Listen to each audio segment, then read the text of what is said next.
ഒരു ബീച്ചിലാണ് ഈ സംഭവം. ബലൂണുകൾ വിൽക്കുന്ന വിൽപ്പനക്കാരന് ചുറ്റും ഒരുപാട് കുട്ടികൾ ഇങ്ങനെ വട്ടം കൂടിയിരിക്കുകയാണ്. നീല നിറത്തിലുള്ള ബലൂണുകളുണ്ട്, ചുവപ്പ് നിറത്തിലുള്ള ബലൂണുകളുണ്ട്, പച്ച നിറത്തിലുള്ള ബലൂണുകളും ഉണ്ട്. വളരെ ഉയരത്തിൽ പറക്കുന്ന ഹൈഡ്രജൻ ബലൂണുകൾ വാങ്ങാനായി തിരക്ക് കൂട്ടുകയാണ് ആ കുട്ടികൾ. നീല, ചുവപ്പ്, പച്ച.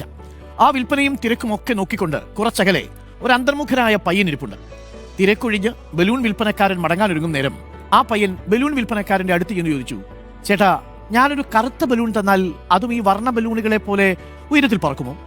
അയാൾ ആ കുട്ടിയോട് പറഞ്ഞു, മോനെ, ബലൂണിന്റെ നിറമല്ല അതിനെ ഉയരങ്ങളിലേക്ക് പറത്തുന്നത്, മറിച്ച് അതിൽ നിറച്ച ഹൈഡ്രജനാണ് അവയെ ഉയരത്തിലേക്ക് പറക്കാൻ സഹായിക്കുന്നത് എന്ന് ഓർക്കുക.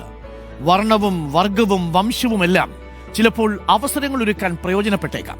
എന്നാൽ ആത്മവിശ്വാസവും ക്രിയാത്മകമായ മനോഭാവവുമാണ് ഒരു ഹൈഡ്രജൻ ബലൂണിലെ ഹൈഡ്രജൻ എന്ന വണ്ണം നമ്മെ ഉയരങ്ങളിലേക്ക് നയിക്കുന്നത്.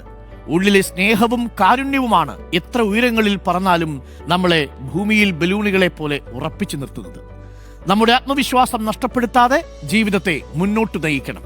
സ്നേഹവും കാരുണ്യവും മറ്റുള്ളവരെ കുറിച്ചുള്ള കരുതലും കൊണ്ട് ഭൂമിയിൽ ഉറച്ചു നിൽക്കാൻ കഴിയുകയും